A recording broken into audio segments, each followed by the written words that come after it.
Chapter 1: The Quiet Life I Built for My Daughter. The house always woke up before the sun, not because of alarms or rushing schedules, but because I liked the stillness. That soft gray hour when the world hadn't started demanding anything yet. When the air felt clean, honest, predictable. I moved quietly through the kitchen, barefoot on cool tile, coffee brewing low and steady. The window above the sink glowed faint blue, morning light just beginning to stretch its fingers over the fence line. Birds had started arguing in the trees. Somewhere down the street, a garage door groaned open. Routine grounded me. It always had. Mug in hand, I checked the back door lock without thinking. Solid. Then the windows. Then the hallway. Old habits that never quite left. Even after years of telling myself the danger was behind me now. A soft thump came from the hallway. "Dad!" I turned as a small shape padded toward the kitchen. Hair tangled, pajamas crooked, eyes still heavy with sleep.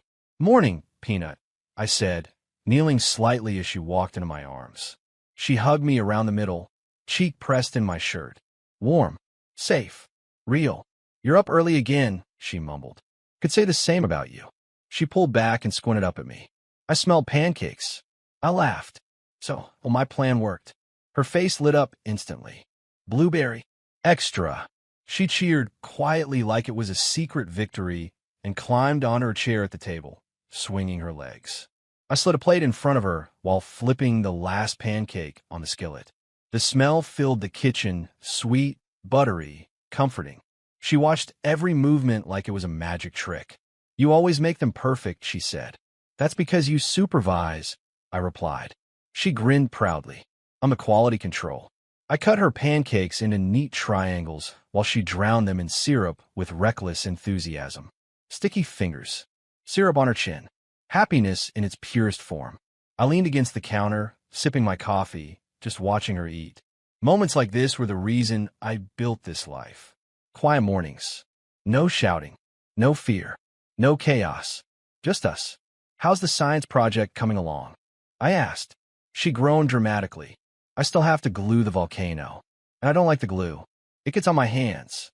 "You survived worse," I teased. She narrowed her eyes suspiciously. "Like what?" "Like broccoli night." She shuddered. "That was a dark time." I laughed, shaking my head. "Finish your pancakes. After breakfast, we'll glue the volcano together. I'll wear the gloves if you want." Her eyes softened. "Promise? Promise." She reached across the table and grabbed my pinky, sealing it with absolute seriousness. Outside, the wind brushed against the windows. A peaceful sound. A safe sound. After breakfast, we moved into the living room. Her science project sprawled across the coffee table like a tiny disaster zone.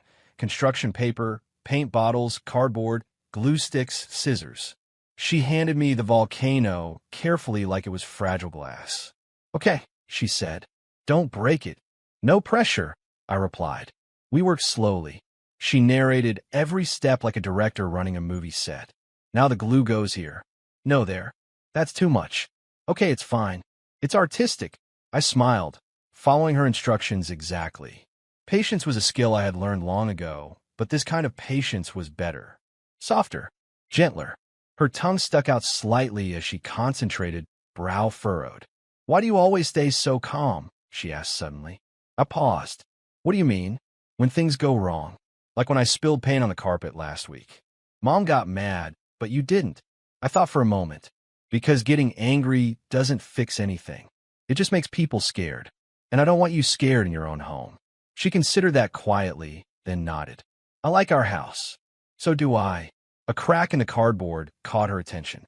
"Oh no, it's broken." I examined it. "Not broken. Just needs a little support." I grabbed a strip of cardboard and reinforced it carefully. "See?" I said. "Sometimes things look broken, but they just need patience." She smiled. "Like people." My chest tightened slightly at that. Kids had a way of saying things that landed deeper than they realized. "Exactly like people," I said. The front door opened a few minutes later. My wife stepped inside, phone already in her hand, purse hanging off one shoulder. She looked tired. Tension lived in her posture more often than not. "Morning," she said. "Morning." We replied in unison. She smiled at our little setup. You two making a mess already? Science magic, my daughter corrected. My wife chuckled faintly and headed toward the kitchen. Her phone buzzed again. I noticed the way her expression shifted, just slightly, a tightening around the eyes, the smile fading. I didn't say anything yet. She poured herself coffee, staring at the screen longer than necessary. Everything okay? I asked gently. She hesitated. Yeah, just my mom. Of course. My daughter stiffened subtly. She didn't say anything, but I felt it in the air. What now? I asked calmly. She says her daughter was rude yesterday. My daughter's head snapped up. I wasn't rude. I moved closer to her. What happened? I just said I didn't want more food because I was full, she said quietly. I said thank you. My wife sighed. She said your tone was disrespectful. I kept my voice steady. She's a child. Saying she's full isn't disrespect. I know, my wife said. But you know how she is. Yes. I knew exactly how she was. Controlling. Critical. Always looking for dominance, disguised as concern. Another buzz. My wife read the message and exhaled sharply. She says kids need discipline and honesty. Without manners becomes arrogance. My daughter's shoulders slumped. I crouched beside her. Look at me. She lifted her eyes. You didn't do anything wrong. You were polite. You told the truth. That's good. But Grandma sounded mad, she whispered. Sometimes adults confuse control with respect. I said gently. That's their mistake, not yours. My wife shifted uncomfortably. Let's not make this a big thing. I met her eyes calmly. It already is for her. Silence hung between us for a moment. My daughter reached for my hand and squeezed it. I like when you explain stuff, she said. I smiled. That's my job. My wife's phone buzzed again. Her jaw tightened. I could feel something coming. Not danger. Not yet. But tension. A familiar pressure building quietly. I kept my arm around my daughter as she returned to gluing her volcano. Peace wasn't something you stumbled into. It was something you built, protected, maintained, and I would always protect the quiet life I built for her. Chapter 2, The Disrespect That Changed Everything. Sunday dinners at her mother's house always carried a strange kind of tension. On the surface, everything looked warm and proper. Polished dining table, neatly folded napkins, food laid out like a magazine spread. But underneath, it lived a constant need for control. Every movement was watched, every word quietly evaluated.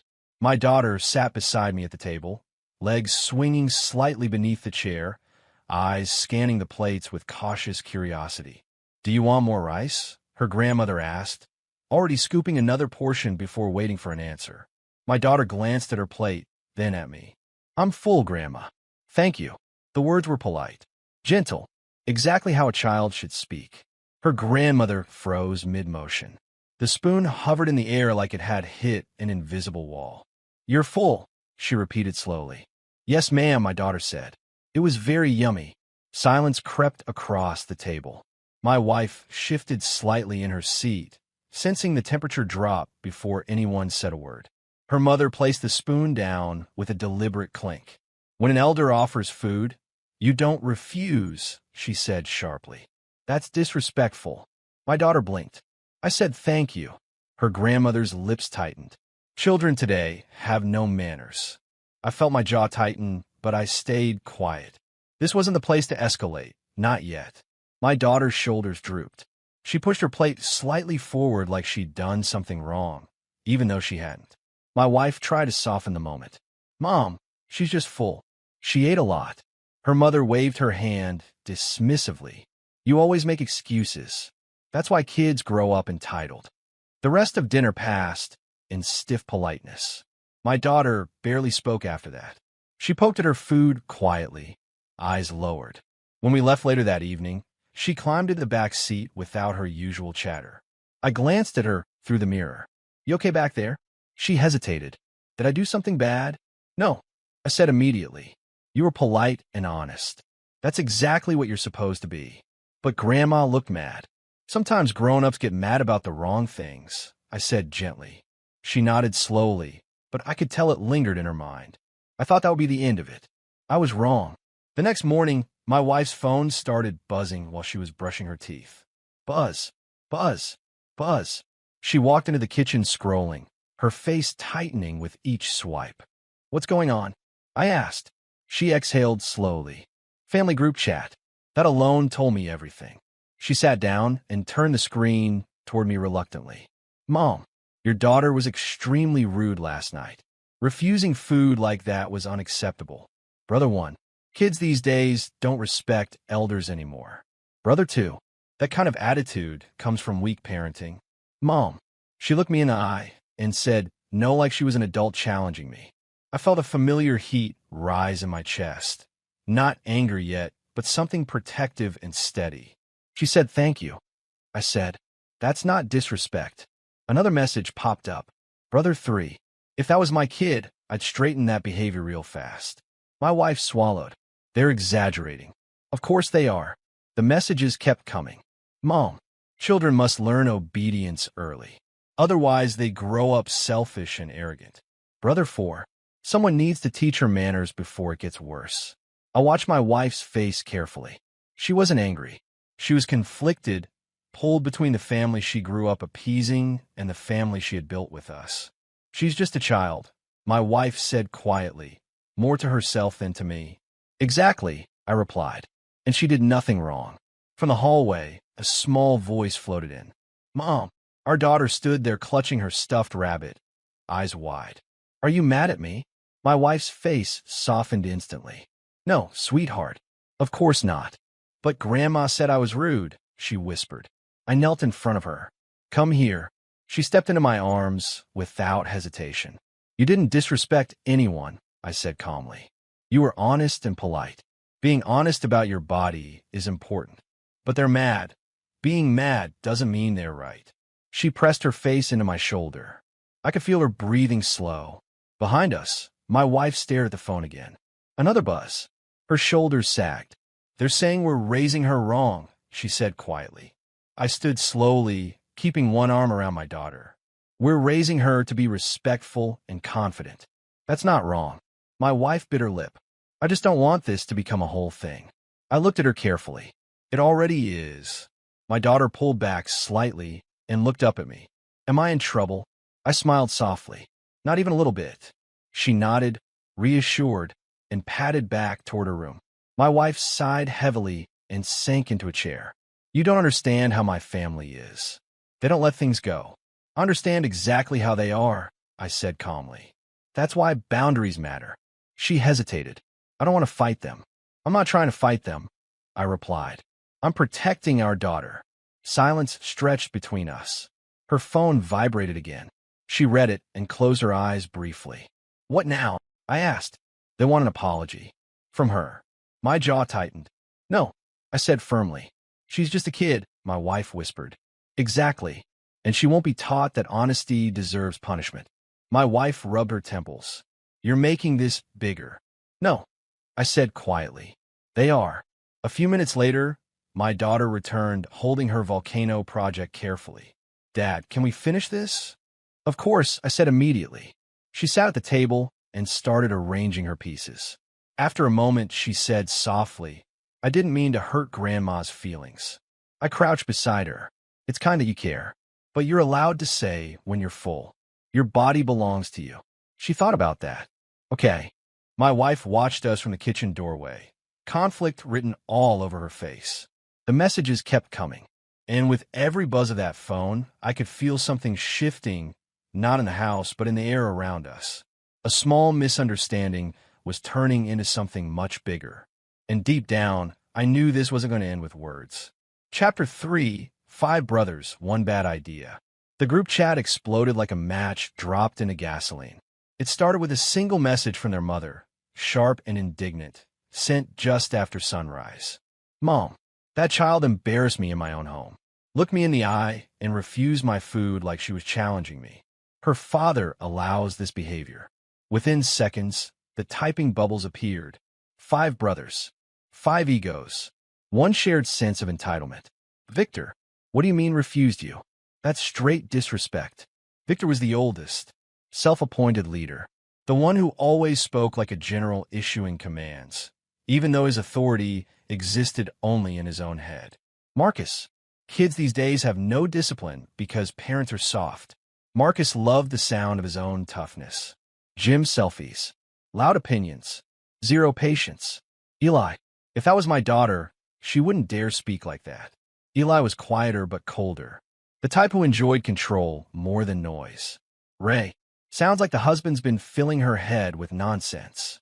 Outsider thinks he runs the family. Ray had never forgiven the fact that their sister married someone outside their orbit. To him, outsiders were always threats. Jace. Haha, maybe the kid needs a wake-up call.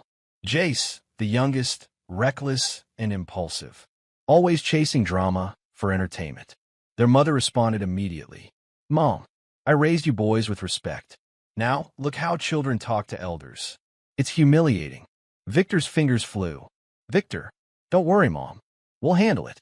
That sentence alone shifted the tone. Not problem-solving. Not understanding.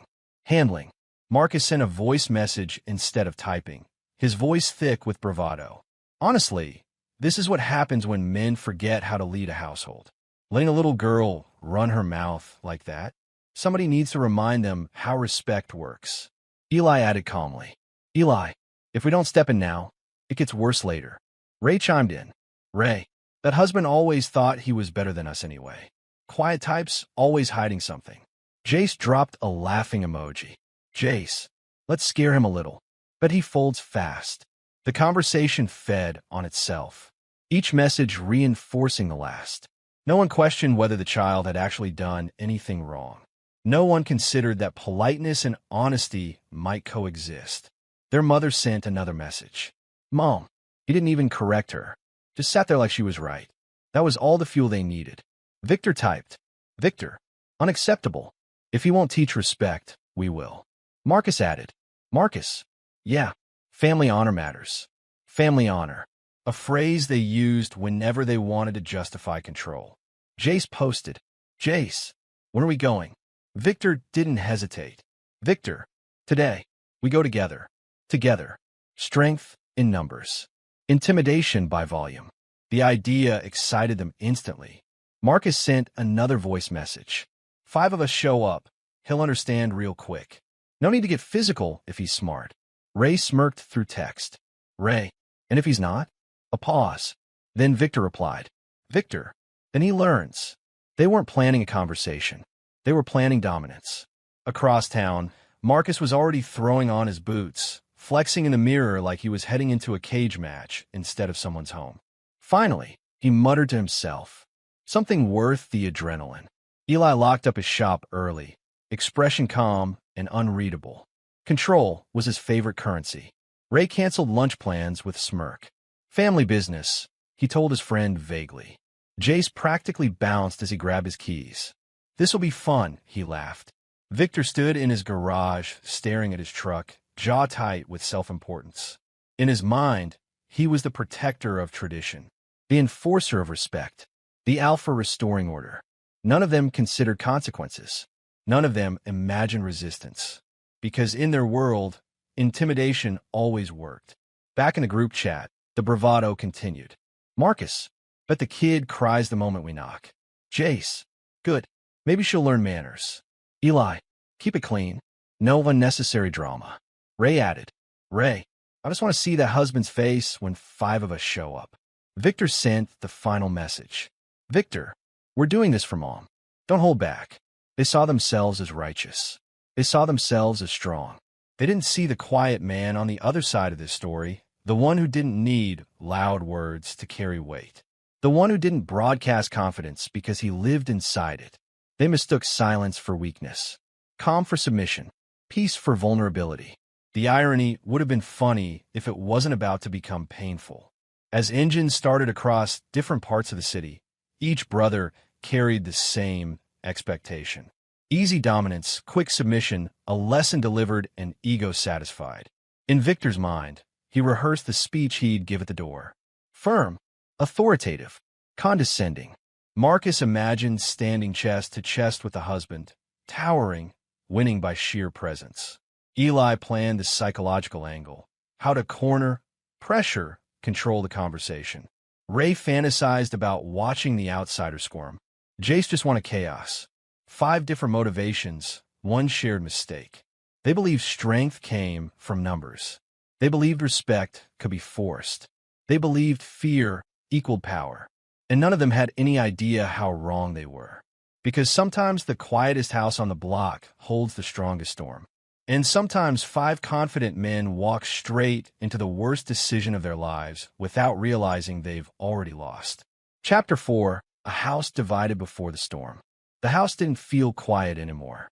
Not the peaceful quiet of morning pancakes and glue-sticky fingers, but the kind of silence that presses against your ears. The kind that waits. My wife stood near the kitchen counter with her phone in her hand, thumb hovering over the screen like she was bracing herself for another impact. Every few seconds, the device vibrated softly, and each vibration tightened her shoulders a little more. I leaned against the doorway, arms crossed, watching her carefully. "They're still talking?" I asked. She didn't look up. "They're upset." "That's not what I asked." She sighed and finally met my eyes. "They think this got blown out of proportion." I let out a slow breath. Funny, considering they're the ones escalating it. She turned away, pacing slowly across the kitchen tiles. "You don't understand how my brothers are. They're loud, but they don't mean harm. They just react. React by threatening a child." My voice stayed calm but firm. "They didn't say that," she pushed back quickly. "They said someone needs to teach her manners. That's not nothing." Her jaw tightened.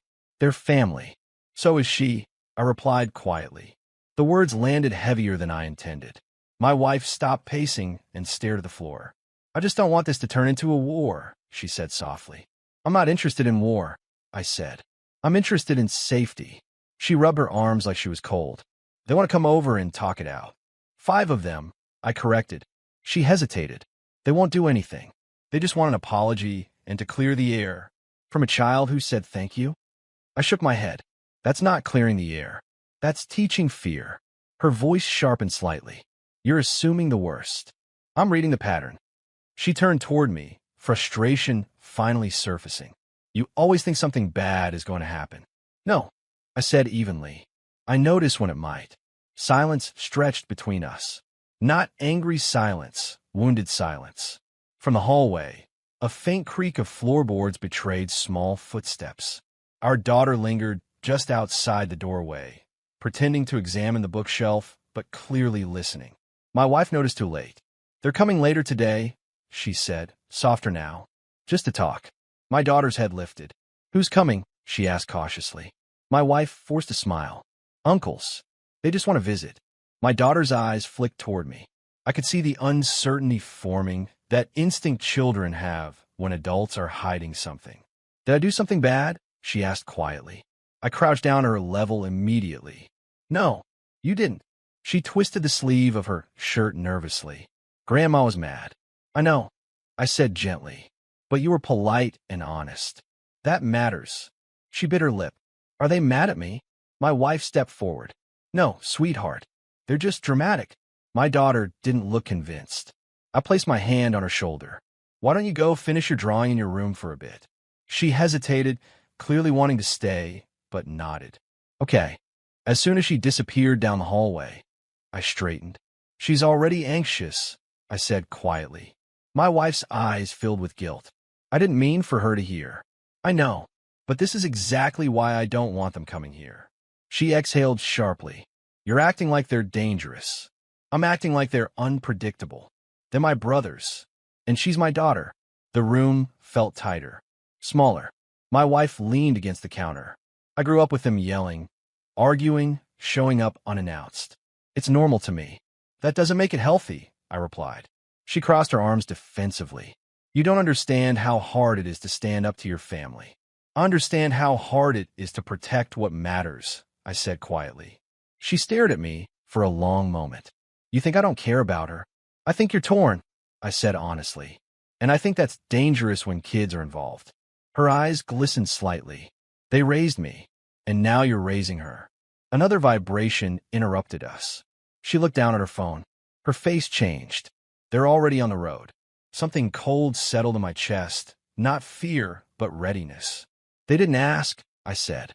"They said they're coming whether we like it or not." I nodded slowly. That tells you everything. She swallowed. Maybe we should just keep things calm. Let them say their piece and leave. And if they don't? I asked. They will. You don't know that. Her voice cracked slightly. I don't want this to explode. Neither did I, but I could feel the storm forming anyway. I walked toward the window and looked out across the quiet street. Everything looked normal, sunlight filtering through trees, a neighbor watering his lawn, a distant dog barking. Normal masks, danger well. I'm not going to let anyone intimidate her in her own home, I said calmly. My wife hugged herself tighter. You're scaring me. I'm trying to protect us. Another silence. From the hallway, our daughter's door opened slightly. She peeked out, clutching her stuffed rabbit. Dad, I turned immediately. Yeah, kiddo. Are they mad at me? She asked again, voice trembling. I walked over and knelt in front of her. Hey, come here. She stepped into my arms. You didn't do anything wrong, I said softly. Sometimes grown-ups make small things into big problems. That's not your fault. She squeezed her rabbit tighter. Are they coming here? Yes, I admitted gently. But you're safe. Her eyes searched mine. Promise? I promise. She nodded slowly, trusting me completely. My wife watched us, conflict etched across her face. My phone buzzed in my pocket. A text notification from an unknown number, but I already knew who it was. We're close. Be ready to talk. I didn't show her the message. Not yet. I slipped the phone back into my pocket and stood slowly, my mind quieting into a familiar focused calm. Not aggressive, not emotional, just aware. The storm was coming, and the house felt divided between the instinct to appease and the instinct to protect. Only one of those instincts could win. Chapter 5. They came to my door. The first engine growl rolled down the street like distant thunder. I was standing near the living room window when I heard it, low, heavy, impatient. Not the sound of a neighbor coming home from work. Not casual. It had intention in it. Then another engine joined it. Then another. My eyes lifted to the street just as 3 trucks and 2 sedans swung hard toward the curb, tires crunching gravel, doors already unlocking before the vehicles had fully stopped. 5 of them. My wife stiffened beside me. That's them. The quiet street suddenly felt too small for what was about to step onto it. Car doors slammed almost in unison. Loud, deliberate, like punctuation marks meant to announce dominance. I watched their silhouettes move with purpose, shoulders squared, strides wide, chest forward. They weren't here to visit. They were here to perform. My wife's fingers trembled slightly as she clutched the edge of the table. Please, just keep it calm. I will, I said evenly. That wasn't a lie. The knock came fast and hard. Not a request, a demand. Bang, bang, bang. The door frame vibrated slightly. From the hallway, small footsteps hurried toward us. Dad, my daughter whispered. She stood behind me, clutching her stuffed rabbit so tightly the fabric bunched in her fingers. Her eyes were wide, already sensing danger without understanding it. I placed one hand behind me gently, a silent signal to stay close. It's okay, I said quietly. Stay right here. Another knock. Louder. Open up, a voice barked from outside. My wife inhaled sharply. I could hear the fear trying to climb into her breathing. I stepped forward and opened the door. The 5 brothers filled the doorway instantly, like a wall of moving shadows and ego. Their presence crowded the porch, heavy boots planted wide, arms crossed, jaws tight. They smelled faintly of engine oil, cologne, and summer heat. Victor stood in the center, chin lifted, eyes scanning the inside of the house like he already owned it. Marcus cracked his knuckles slowly, rolling his shoulders. Ray leaned slightly forward, smirk tugging at his mouth. Eli's eyes were colder, calculating. Jace bounced lightly on his heels, restless energy radiating from him. Well, Victor said loudly. There he is. His eyes slid past me, toward the interior. We're here about your daughter, Marcus added bluntly. I didn't move aside. What about her? I asked calmly. Victor tilted his head. You already know. I know a child said she was full and said thank you. I replied. That's all. Ray scoffed. Don't play dumb. Jace laughed.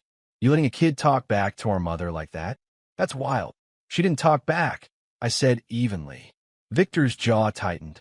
You don't get to decide what respect looks like in our family. My daughter is my family, I said. Marcus stepped forward half a pace, chest puffed. You're raising her wrong. I didn't flinch. Behind me, I felt my daughter press closer into my back. Her small hand found the fabric of my shirt and gripped it tightly. Victor crossed his arms. We're here to get an apology. From her. No, I said calmly.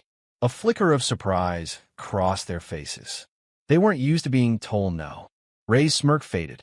Excuse me? She doesn't owe anyone an apology, I repeated. She was polite. Marcus laughed sharply. You're really going to stand there and argue with 5 grown men? I'm standing in my doorway protecting my child, I replied. Eli's eyes narrowed. You're being disrespectful now. Victor leaned slightly closer, his voice dropping into something more threatening. Bring her out here. She needs to learn. My daughter's grip tightened. I could feel her breathing quicken. I shifted my stance subtly, widening my base, staying calm. She's not coming out here, I said quietly. Jace muttered, Man, this guy's got nerve. Victor's voice rose. You think hiding behind calm words makes you strong? I'm not hiding, I said. I'm setting a boundary. Marcus cracked his neck. You don't get to set boundaries with us. That was the moment the air truly changed. The temperature didn't shift, but the pressure did. Like the pause before a storm breaks. I felt my daughter tremble. I glanced down slightly and spoke gently, without taking my eyes off the men. Hey, I said softly. She looked up at me, eyes glossy. Yeah, Dad. Remember the counting game we play? She nodded hesitantly. The one where you count slow and steady. Yes. I lowered my voice even more, keeping it calm, almost comforting. I want you to count to 60. Her eyebrows knitted together in confusion. Why? Just trust me, I said quietly. Count slow, 1 number at a time. She swallowed, then nodded. Okay. The brothers exchanged puzzled looks. What's this? Jace laughed. You stalling? Victor sneered. You think this is funny? My daughter took a breath. 1, she whispered. The words sounded small. Fragile. The street felt silent around us, like even the birds had paused. 2, her voice shook slightly. I remained still, centered, aware of everything. The men's shifting weight, the tension in their shoulders, the way their eyes flicked between my face and the child behind me. 3, Marcus scoffed. You're crazy, man. 4, Ray muttered. This is some weird intimidation thing. 5, Victor stepped forward again. Enough games. Move. I didn't move. 6, my daughter's grip tightened again. 7, her breathing steadied a little as the rhythm took hold. 8, Jace shifted nervously now, the grin fading slightly. 9, the air felt charged. Tight. 10, I kept my voice gentle. You're doing great. She nodded faintly and kept counting. The brothers had stopped talking. All of them were watching now, waiting, uncertain, and none of them understood yet that the moment they had chosen to dominate had already slipped out of their control. 11, 12, the world narrowed into that quiet rhythm. A child counting, a father standing calm, 5 men standing on the edge of a decision they could no longer undo. 13, her voice grew steadier with each number. 14, Victor clenched his jaw, irritation flickering into something closer to unease. 15, the storm had arrived. They just didn't realize yet how badly they were about to regret knocking on the wrong door. Chapter 6, 60 seconds that ended everything. 16, my daughter's voice trembled, but she kept going.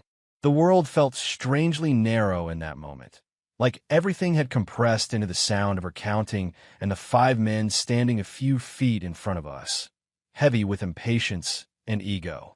Victor shifted his weight forward, irritation bleeding into his expression. This is ridiculous, he snapped. You think some counting game is going to... He didn't finish the sentence. Movement happened so fast it barely registered as separate actions, more like a sudden rearranging of space and momentum. A burst of motion, then another. The air cracked with startled shouts, feet scraping against concrete, breath leaving lungs in sharp bursts of surprise. 17. My daughter kept counting, unaware of the details, focused only on the rhythm I'd asked her to trust. I stayed calm, not rushed, not angry, controlled, the same way I always moved when things demanded precision instead of panic. Marcus lunged first, all bravado and poor balance. His confidence collapsed instantly when his momentum betrayed him. A sharp sound echoed, not painful in description, just decisive, and he stumbled backward, crashing into the porch railing with a stunned gasp. 18. Ray tried to flank out of instinct more than strategy. He misjudged distance and timing. His own forward motion became his undoing, and he folded awkwardly, dropping to one knee with a breathless curse before tipping sideways onto the concrete. 19. Jace froze for half a heartbeat too long, the grin evaporating from his face as reality caught up to him. His body reacted late, clumsy and uncertain, and the hesitation cost him. He stumbled backward, lost his footing, and landed hard, more shocked than hurt, staring up at the sky like he couldn't understand how he got there. 20. Eli reacted differently, cautious, defensive, calculating, but caution doesn't always save you when the moment moves faster than thought. He retreated a step, tried to regain control of space, but the distance collapsed before he could adjust. His breath left him in a sharp exhale, and he dropped to a seated position, stunned and silent, eyes wide. 21. Victor remained standing for a split second longer than the others, not because he was stronger, but because disbelief slowed his reaction. His authority had never been challenged this way. The confusion on his face lasted just long enough to become his mistake. A brief collision of motion, balance shifting, gravity doing the rest. Victor hit the ground last. Hard. 22. The entire exchange had taken seconds. Not chaos, not fury, just rapid, controlled motion and sudden stillness. The porch, moments ago crowded with noise and arrogance, now lay scattered with stunned bodies, groans replacing bravado. The smell of dust and hot concrete hung faintly in the air. Somewhere, a loose car door creaked in a breeze. My breathing never changed. My pulse stayed steady. I turned slightly toward my daughter, who was still pressed behind me, counting exactly as I'd asked her to. 23. Her voice had steadied now. The fear in it softened, replaced by concentration. 24. The men tried to orient themselves. Marcus attempted to push himself up, then thought better of it, dropping back down with a frustrated groan. Ray rolled onto his side, muttering something under his breath. Jace stared upward, blinking rapidly like he'd just woken from a strange dream. Victor glared up at me, disbelief burning through his shock. "What the hell?" he rasped. I didn't respond. 25. The street felt unnaturally quiet. No shouting, no threats, just breathing and the soft cadence of a child counting numbers into the air. 26. I became aware of the way sunlight filtered through the tree leaves, scattering broken shadows across the concrete. The distant sound of a lawnmower hummed somewhere down the block. Life continued, indifferent to the small storm that had just passed. 27. My daughter shifted slightly closer to me now, curiosity edging past fear. She peeked around my side cautiously, eyes widening as she realized the men were no longer standing. 28. They're sitting, she whispered softly. Yes, I said calmly. Just keep counting. She nodded and focused again. 29. Eli tried to speak, then stopped, swallowing whatever he'd intended to say.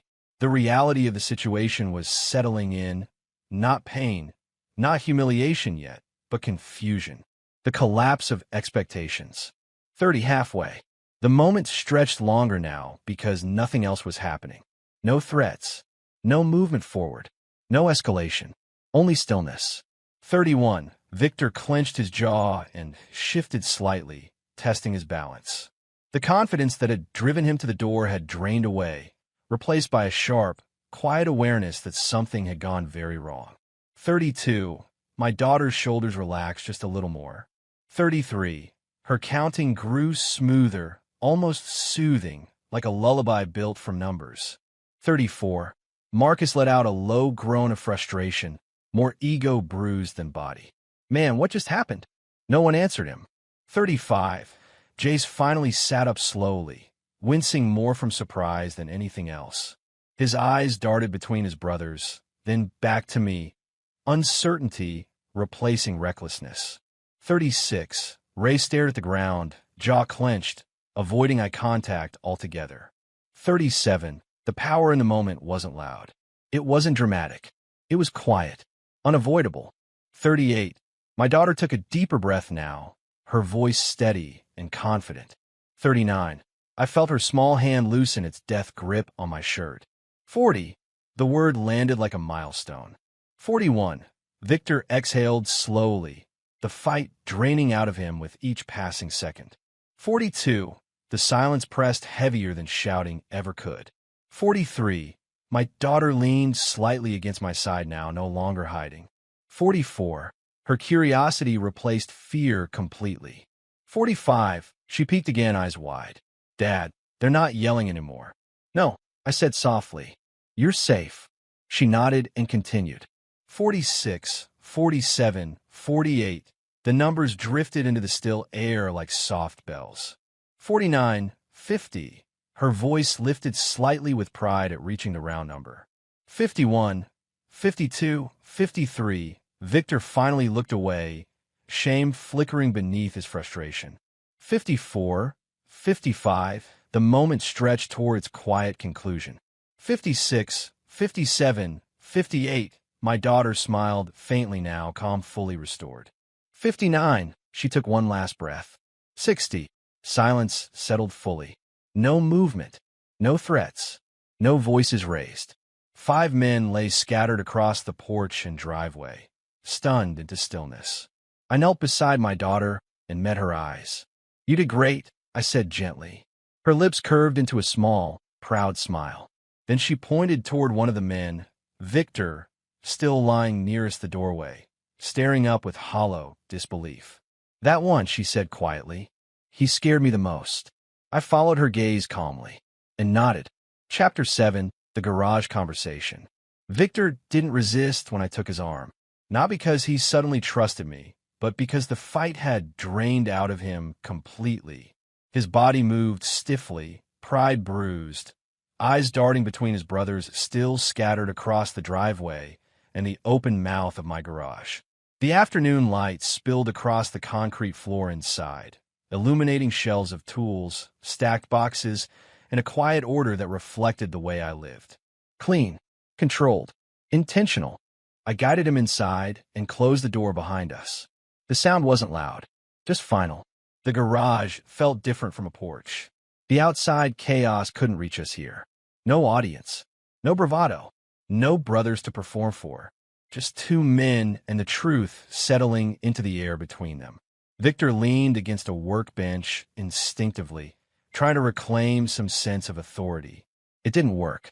His breathing was uneven. His jaw worked as if chewing on frustration. What the hell was that? He muttered. I didn't answer immediately. I walked calmly to the light switch and turned on the overhead fixture. The soft hum filled the space. Then I faced him. That, I said evenly, was you making a very bad assumption. He scoffed weakly. You think you scared us with some cheap trick? I met his eyes, steady, unblinking. Victor, I said quietly, you brought 5 men to intimidate a child. His mouth opened slightly, then closed. That wasn't, you don't get to rewrite it, I interrupted calmly. Intent doesn't erase outcome. He swallowed. I stepped closer, not invading his space, just close enough that he couldn't avoid the seriousness in my voice. You assumed I was weak because I'm quiet, I continued. You assumed peace meant permission. You assumed numbers meant power. His gaze flickered. All wrong. He shifted uncomfortably. Who the hell are you, really? That was the opening. I didn't boast. I didn't posture. I didn't raise my voice. I simply spoke. I spent most of my adult life in places where mistakes cost lives, I said. Where calm wasn't a personality trait. It was survival. Where hesitation meant someone didn't come home. His face tightened. I didn't choose this life because I enjoy conflict, I continued. I chose it because I wanted to leave that world behind. Victor's breathing slowed slightly as the implication landed. Your military? He asked cautiously. Was I corrected? Silence thickened. He studied my face now differently, not as an opponent, but as an unknown variable. You didn't react like a civilian, he said quietly. No, I agreed. I reacted like a father protecting his child. That distinction seemed to hit him harder than anything else. I gestured calmly toward his phone, still clipped to his belt. Hand it to me. He hesitated. My eyes didn't change. He slowly unhooked it and placed it in my palm. I unlocked it with his passcode, which he gave without protest, and scrolled through the messages. There it was. The bravado, the exaggeration, the threats wrapped in ego. I turned the screen toward him. You see this? I asked. He nodded stiffly. This is evidence, I said calmly. Not just of intent, but of pattern. His throat tightened. I scrolled further. Contacts, names, call logs, photos. Enough information to establish leverage, not for cruelty, but for certainty. I placed the phone back on the workbench between us. You're going to listen carefully now, I said quietly. He straightened slightly, reflexively. Your family will never come near my daughter again, I continued. No surprise visits. No messages. No discipline. No rumors. No intimidation. Not through friends. Not through third parties. His jaw clenched. You can't control what my mother... I raised a hand slightly. You can, I said. And you will. He hesitated. She won't listen to me. She'll listen to consequences, I replied calmly. His eyes narrowed slightly. You threatening me? I tilted my head slightly. I'm explaining reality. Silence stretched. I don't want conflict with your family, I continued. I want distance. Permanent distance. He exhaled slowly. And if we don't, I held his gaze. Then the next time we talk won't be this polite. That was all I needed to say. Not a threat. A boundary. He swallowed hard. The power shift was unmistakable now. The man who had walked up my driveway, expecting submission, was standing in my garage, realizing he had badly misjudged the terrain. You embarrassed us, he muttered weakly. You try to scare a child, I replied. Those are not equal. He looked away. I leaned slightly against the workbench, crossing my arms calmly. You're going to tell your brothers this ends today. You're going to tell your mother the same. And if she keeps pushing, you'll shut it down, I said simply. His shoulders sagged slightly under the weight of the responsibility. I picked up his phone again and held it briefly. I've copied enough to protect my family if necessary. His eyes snapped back to me. You copy my phone? Yes. Ow! I didn't answer. He stared at me for a long moment, then nodded slowly. I get it, he said quietly. I studied him carefully, not to intimidate, but to assess sincerity. Fear was there now. Not panic, not rage. Respect. You don't have to like me, I said calmly. You just have to stay away from my child. He nodded again. We'll stay away. I waited a beat. Say it clearly. He swallowed. We'll leave your family alone. Permanently. I nodded once. I stepped aside and opened the garage door. Sunlight flooded back in. The world outside hadn't changed, but the balance had. Victor walked toward the driveway slowly, his posture no longer dominant. Just human, just aware. I watched him rejoin his brothers, speaking quietly but urgently. Then I closed the garage door behind me. Not with anger, with finality. Chapter 8, The Family Realigns. The sound of sirens cut through the quiet neighborhood like a distant echo of what had already passed. Red and blue lights bounced off the nearby houses, painting the afternoon in flashes of color that felt unreal against the calm sky. Neighbors peeked through curtains and cracked open doors, curiosity buzzing quietly through the street. I stood on the porch with my arm loosely around my daughter's shoulders. She leaned into my side, her stuffed rabbit tucked under her arm like a shield. They're loud, she whispered as the ambulance pulled to a stop. Yes, I said softly, but you're safe. She nodded, eyes wide but calm now, not fearful, just observant. Two paramedics stepped out, professional and focused. One knelt beside Marcus first, asking steady questions. Another checked Ray's pulse and eye response. The brothers answered with varying levels of embarrassment and irritation. Their earlier bravado evaporated under fluorescent professionalism. My wife stood a few feet behind us, arms wrapped tightly around herself.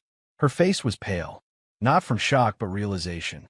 She watched her brothers carefully now, not as protectors or familiar bullies, but as men who had just tried to impose themselves on a child's home. The shift in her expression was subtle but permanent. "This is unnecessary," Victor muttered to one of the paramedics. The medic raised an eyebrow. "Sir, you were reported for a disturbance. Let's make sure everyone's okay." Victor's jaw tightened. He glanced toward the house briefly, toward me, then looked away. My wife stepped forward slightly. They just came to talk," she said weakly. The words sounded hollow, even to her. A paramedic glanced at her gently. "Ma'am, 5 grown men showing up uninvited can be intimidating. You did the right thing calling for help." Her eyes flickered with shame. I squeezed her hand lightly. She didn't pull away. As the paramedics finished their checks, a police cruiser rolled up slowly behind the ambulance. The officer stepped out, hand resting casually near his belt, scanning the scene. "What happened here?" he asked calmly. Victor shifted uncomfortably. I spoke evenly. "They arrived uninvited and escalated. Everyone stabilized now." The officer nodded, eyes moving over the brothers' bruised pride more than their bodies. After brief statements and visible warnings, the officer encouraged them to leave once clear by the medics. The brothers didn't argue this time.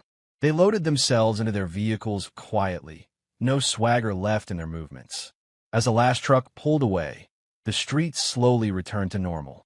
The silence felt heavier, but cleaner. My wife exhaled shakily. "I can't believe they came like that." "You didn't want to believe it," I said gently. She nodded slowly. Later that evening, we sat in a hospital waiting area while her mother was briefly evaluated for blood pressure after the stress call she had made herself when she heard what happened. The fluorescent lights hummed overhead. The smell of disinfectant lingered in the air. Her mother sat stiffly in a chair across from us, arms crossed tightly, eyes sharp with wounded pride rather than concern. "This never would have happened if your daughter had manners," she snapped quietly. My wife stiffened. I said nothing. This was her moment. My wife inhaled slowly. "No, Mom. This happened because you exaggerated a child's behavior and sent my brothers to intimidate my family." Her mother scoffed. "I raised you better than this." "You raised me to obey," my wife replied, voice steady but emotional. "Not to think." Her mother's eyes widened slightly. My wife continued. "She said thank you. She said she was full. That's not disrespect." "It is in our culture," her mother argued sharply. "It's not abuse to say no," my wife said firmly. "And it's not love to control." A long silence settled between them. Her mother shook her head bitterly. "You've changed." My wife nodded. "Yes, I have, because I'm a mother now." Her mother looked away, lips tight. We left shortly after without further argument. The drive home was quiet, not tense, but reflective. At home, the house felt warmer than usual. Familiar. Safe. My daughter kicked off her shoes and immediately went to the couch, curling up with her rabbit. My wife sat beside her and pulled her into a hug. "I'm sorry you were scared today," she whispered. My daughter hesitated, then hugged back. "It's okay, Mom. Dad made me feel safe." My wife's eyes filled slightly. She looked up at me. I should have listened sooner. I sat beside them. "You're listening now." She nodded and rested her head briefly on my shoulder. "I don't want our daughter growing up afraid of family," she said quietly. "She won't," I replied. Later that evening, after dinner, my daughter sat between us on the couch watching her favorite cartoon. She leaned against me and whispered, "You're my hero." I smiled softly. "You're mine." She yawned and rested her head on my chest. My wife watched us with a quiet smile, no longer divided, no longer conflicted, just aligned. The house felt peaceful again, not because the world had become safe, but because our boundaries had become strong. And sometimes that makes all the difference. Chapter 9, When They Try to Strike Back. Peace never announces when it's leaving. It slips away quietly, through small disruptions that feel easy to dismiss at first. The first sign came 3 days after the driveway incident. I was rinsing coffee cups at the sink when my phone buzzed on the counter. A blocked number. No voicemail, just a single text message. "You think this is over?" No name. No context. No punctuation. Just intent. I stared at the screen for a long second, then deleted it without responding.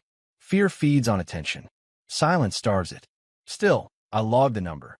Old habits never really leave you. That afternoon, my wife mentioned something strange while folding laundry. A woman called earlier asking if we were the family with a violent incident, she said casually. She said she was from a neighborhood safety group. My hands paused. What did she ask exactly? My wife frowned slightly. If we had children. If there were weapons in the house. If we felt stable. I turned toward her fully now. What did you tell her? I said we don't discuss private matters with strangers, she replied. Why? I exhaled slowly. Because no real organization asks questions like that over the phone. Her expression tightened. You think it was them? I think someone wants to create noise, I said calmly. Noise creates mistakes. That evening, a printed flyer appeared taped to the mailbox. Warning. Disturbing behavior reported in this area. No names. No details. Just implication. My daughter noticed it first. Daddy, what's that paper? She asked, peeking around my leg. Nothing important, I said gently, peeling it down and folding it quickly. Just trash. She nodded easily, trusting. My wife didn't. Her jaw tightened as she watched me crumple the paper. They promised they'd stop. Some people stop loudly, I replied. Others stop quietly. And some don't stop at all, she whispered. The next morning, the school office called. Just routine, the administrator said politely. We received an anonymous concern asking whether everything at home is stable. We're required to check in. My voice stayed calm, cooperative, transparent. After the call ended, my wife sat at the table gripping her mug. They're trying to paint us as dangerous, she said softly. They're trying to regain control, I replied. That night, I walked the perimeter of the house more deliberately than usual. Not out of fear, out of respect for patterns. When pressure increases, sloppiness follows. A neighbor's porch light flicked on as I passed. You guys okay over there? Mr. Allen asked casually. Yes, sir, I replied with a friendly nod. Seen some weird flyers around, he added. Probably kids messing around. Probably, I agreed. But kids don't escalate with coordination. Over the next 2 days, the harassment stayed subtle but persistent. A delivery confirmation for a package we never ordered. A fake service appointment scheduled under my name. Another blocked message. People are watching you. My wife began checking the locks twice before bed. My daughter started asking if we were moving. Why would we move? I asked gently one night as I tucked her in. Because sometimes people move when they're scared, she said innocently. My chest tightened. We're not scared, I said softly. We're just being careful. She smiled sleepily. Okay. After she drifted off, I sat in the living room alone with the lights low, reviewing everything mentally. No assumptions, no emotional reactions, just data. This wasn't random. It was pressure meant to provoke reaction, create uncertainty, make us feel watched without crossing lines that trigger consequences. Psychological warfare, sloppy but persistent, which meant compliance had been incomplete. Victor may have agreed, but someone in that orbit hadn't accepted the outcome. Or worse, someone felt embarrassed enough to test boundaries. I didn't feel angry. Anger clouds judgment. What I felt was clarity. This wasn't something to ignore, but it wasn't something to escalate emotionally either. It needed structure, verification, accountability.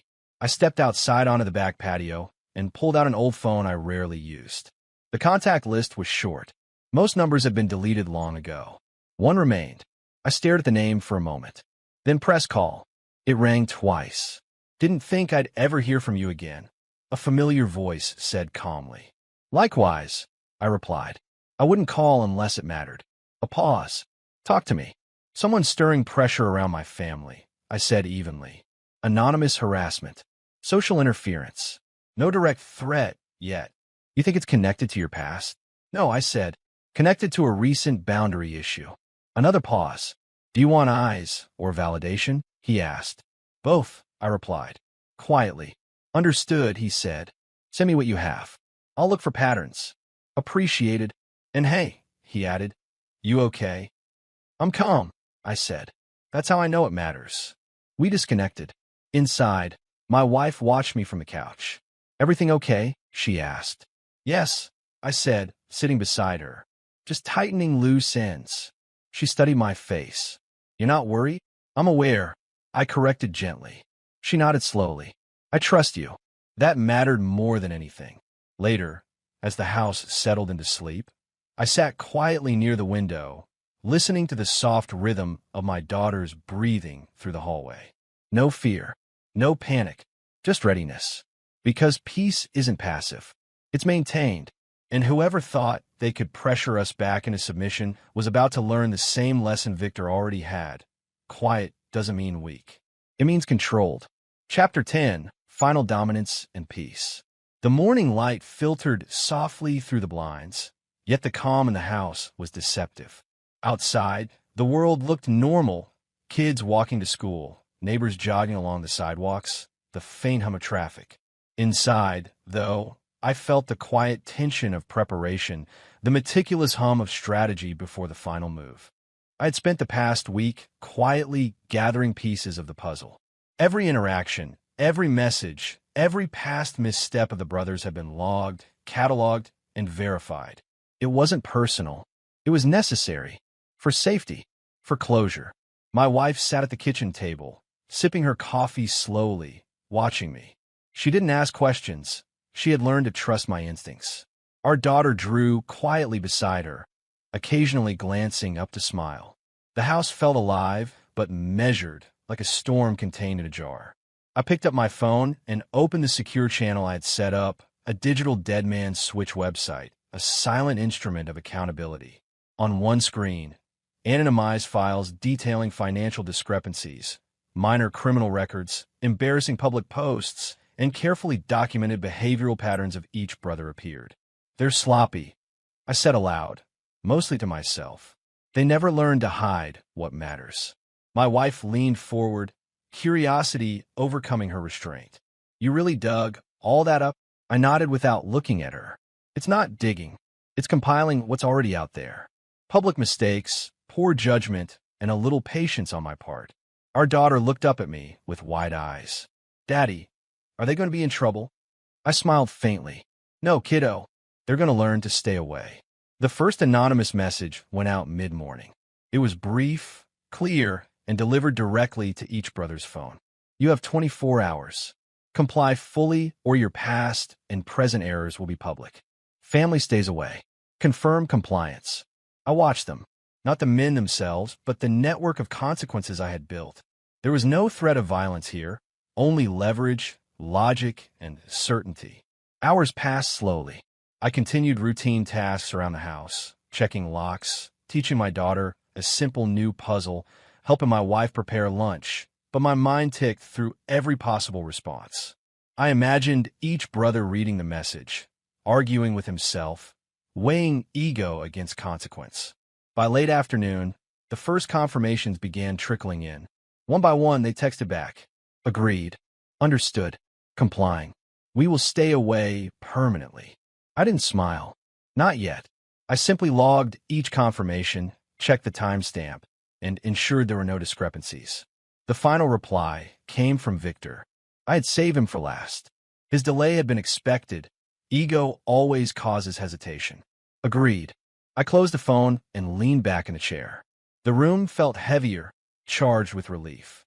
Not from fear, not from triumph, but from the clarity of consequence finally accepted. A faint buzz pulled my attention to the email on the other secure device. It was from the grandmother. Her words were bitter, sharp, and dripping with self-righteous indignation. "You think you've won. This isn't over. You'll regret how you treat family." I read it quietly, then set the device aside. My wife came over and gently placed her hand over mine. "They're done," she said softly. "We're done with them." "Yes," I said, voice calm. "They're done. Permanently." Her eyes glistened with relief, but I could see the weight of years lifting from her shoulders, the emotional chains of manipulation, obligation, and conditioned loyalty. Our daughter, oblivious to the digital and legal maneuvering that had taken place, climbed onto the couch beside us. "Can we go to the park now?" she asked. I ruffled her hair and smiled. "Absolutely." We left the house together, walking down the street as the sunlight caught the tips of her hair. The normal world enveloped us again, birds calling from the trees, distant laughter, the faint smell of cut grass. But this time it felt unshakable. Our family unit, intact, aligned, and protected, moved through it confidently. I reflected on what had just unfolded. Protection wasn't about force alone. It wasn't about anger or revenge. It was about boundaries, clarity, and unwavering presence. A predator's gaze can intimidate, yes, but the true shield is knowledge, preparation, and quiet authority. At home later, after our daughter had gone to bed, my wife sat beside me on the couch. The house was quiet now, free from external threats and internal doubt. She rested her head against my shoulder. "I never realized," she whispered, "how much I let my family control me, control us." "You realized it," I said, "and you made a choice." She nodded. "I choose you. I choose her. I choose this family."